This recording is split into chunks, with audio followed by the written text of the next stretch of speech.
بسم الله الرحمن الرحيم. ألف لام ميم.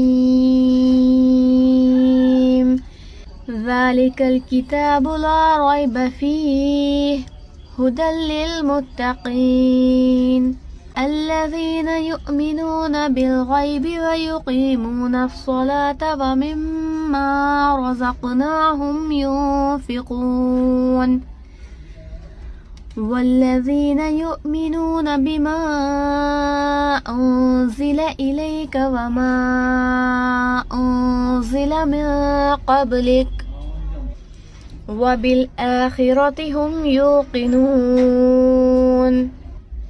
أولئك على هدى من ربهم وأولئك هم المفلحون.